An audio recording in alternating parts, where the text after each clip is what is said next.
it. So we're gonna play our last game.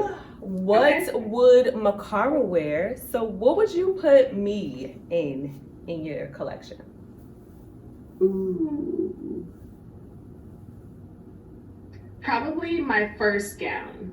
My first gown at the show was this, it was like a tribal neon sequin gown, super high slit, and then like a gray ruffle train behind it.